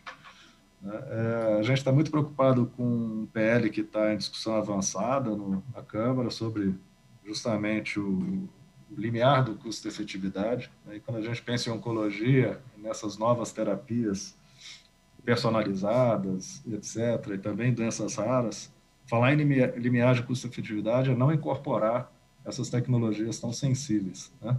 E muitos medicamentos raros são para cânceres raros, né? Então a gente precisa já começar a trabalhar hoje e pensar estruturalmente para o amanhã e para o depois da manhã. É isso. E obrigado pela oportunidade e estou à disposição para futuras conversas. Eduardo, eu sei que você, na finalização da sua fala, você meio que já fechou, mas se você quiser tecer aí as considerações finais. Não, quero sim, Lucas. Bem rapidamente, acho que o momento final é de bastante agradecimento, né? A Marlene, ao Instituto, Lado a Lado, a você como moderador dessa mesa, ao pessoal do suporte, né? Agradeço em nome do nosso secretário, Dr. Sérgio Ocani, que é quem originalmente, né, havia sido convidado, mas em razão de outros compromissos, fica um pouco inviável para ele, mas estamos aqui representando. Eu acho que a gente conseguiu conduzir esse assunto que é tão complexo, né, tão rico para debates, de uma forma responsável, eu acho, né? Então, agradeço bastante. Chamo muita atenção, né, que para além da questão do financiamento, e algo que foi muito abordado no primeiro painel de hoje, a gente terá longos meses muito delicados pela frente no que diz respeito ao cuidado ao paciente com câncer, né? Esse paciente cujo atendimento, cujo diagnóstico em especial ficou bastante represado ao longo desses meses de pandemia, a gente vai ter sentir um impacto muito forte disso na rede nos próximos meses, na rede pública, na saúde suplementar. Então, eu peço que a gente se mantenha bastante unidos aí nesse momento, no sentido de viabilizar as soluções mais inteligentes e mais céleres aí para o nosso público, né? E em resposta ao doutor Rodrigo, sim, com certeza, esses momentos são tão ricos, eu não sei se as pessoas que acompanham têm noção de como nós, debatedores, aprendemos bastante aqui nesse momento com cada um dos outros, né? A gente fica admirado quanto vocês trazem informações que enriquecem e nos dão alguns insights aqui sobre o que eu vou fazer quando eu sair dessa reunião sobre algo que eu estava quebrando a cabeça há já um bom tempo, né? Não sei se acontece com vocês, mas aconteceu comigo em vários momentos aqui nesta tarde, então agradeço por isso. E aí, basicamente, isso, doutor Rodrigo, nos dá a impressão de que a gente fica empolgado para sair daqui e manter esse contato para discutir essas questões, né? Mas eu recomendo, em especial, no que diz respeito a alguns dos assuntos que a gente tratou aqui hoje e que foram tratados também no painel anterior, a representação das sociedades, da Sociedade Brasileira de Cirurgia Oncológica e da Sociedade Brasileira de Oncologia Clínica, dentro do CONCINCA, né, que é o nosso conselho consultivo lá do Instituto Nacional do Câncer, ela acontece e várias dessas discussões estão acontecendo nesse momento em grupos de trabalho da cirurgia oncológica e em grupos de trabalho do acesso à terapia sistêmica oncológica, né? No âmbito do CONCINCA. Então, são discussões muito ricas que estão acontecendo lá, tudo isso que a gente travou hoje por diversas vertentes aí, por diversos pontos de tensionamento, acontecem lá também. Então, a gente recomenda que o senhor busque o contato, né, com a sociedade, com os parceiros, para se ingressar aí nessas discussões, que acho que vocês têm muito a contribuir também. Eu agradeço mais uma vez, uma boa noite a todos aí, viu? Obrigado, Eduardo.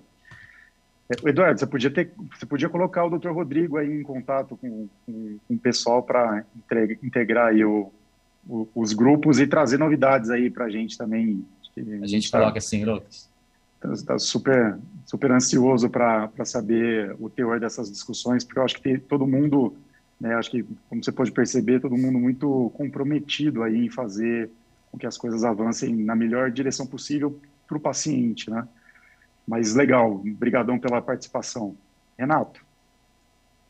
Super rápido. O Eduardo acabou com a minha fala final, rapaz. Eu estava até rascunhando alguma coisa aqui, roubou todos os pontos que eu tinha para dividir, mas vou copiar, como os americanos falam lá, roubar com orgulho, né? Acho que é o ponto para dividir com vocês.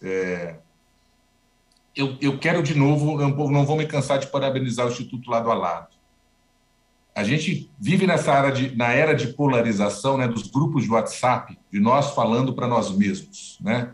Eu devo ter uns 16 grupos de WhatsApp em que as pessoas só falam para elas mesmas, todas enamoradas da própria voz, né?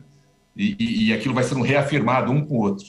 E é tranquilo, né? Você faz evento de operadora de plano de saúde, todo mundo fala a mesma língua, todo mundo se repete, todo mundo concorda consigo mesmo.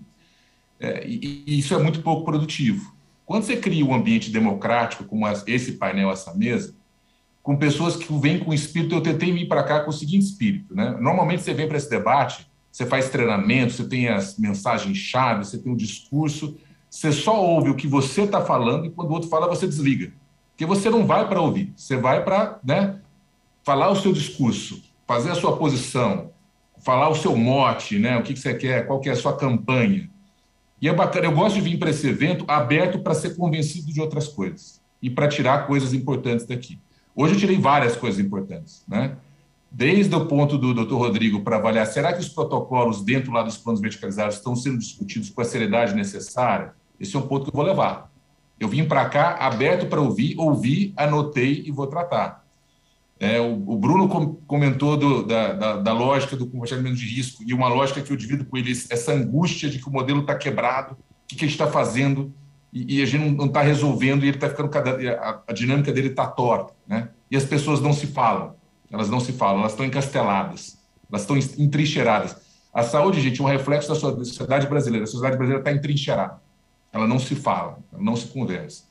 E aí vê também as angústias de um colega gestor com uma gestão muito mais complicada que a minha, do Eduardo, e, obviamente, a nossa representação no parlamento da nossa doutora Carmen Zanotto. Então, fiquei muito feliz de estar aqui com vocês, saí com várias mensagens e fiquei muito feliz de poder falar sem ser vilanizado.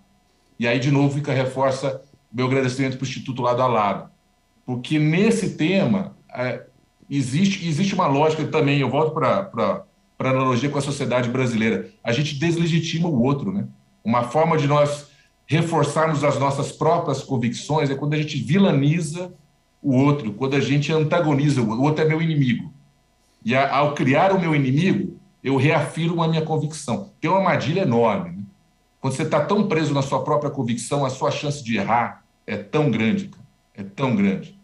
Então, eu fiquei feliz de poder debater com vocês temas difíceis, controversos, sem ser vilanizado, de forma democrática, aberta. E eu senti, sinceramente, que quando eu estava falando, todos estavam ouvindo, até pela troca que a gente fez aqui. Então, obrigado por fazer parte dessa mesa. Parabéns, Lucas, pela mediação, sempre muito competente. E parabéns ao Instituto pelo evento. Agradeço mais uma vez o convite. Estou sempre à disposição para estar com vocês. Um abraço forte. Super obrigado, Renato. Acho que, enfim, agradecendo de forma geral a participação de todos. E mais uma vez, Marlene, parabéns aí por conseguir trazer todos esses atores extremamente competentes e cada um com o seu olhar, porque eu acho que também assim, a gente compartilha esse entendimento, só assim a gente constrói alguma coisa de fato relevante para a sociedade. Então, já desejando um bom fim de tarde a todos e todas que nos acompanharam, eu passo a palavra, Marlene, a você e a Guta. Obrigada. Queria parabenizar vocês, eu e Marlene comentávamos aqui, né, Marlene? A gente estava encantadas com o alto nível do debate, é de dar orgulho de ver tantas mentes brilhantes, gestores, médicos, saber que nós temos, como cidadão, como sociedade civil, a gente ter vocês ajudando a pensar esse sistema. E queria compartilhar uma coisa com vocês. O painel de vocês foi assistido por mais de 2.000 pessoas. Nós chegamos a ter 2.221 pessoas online.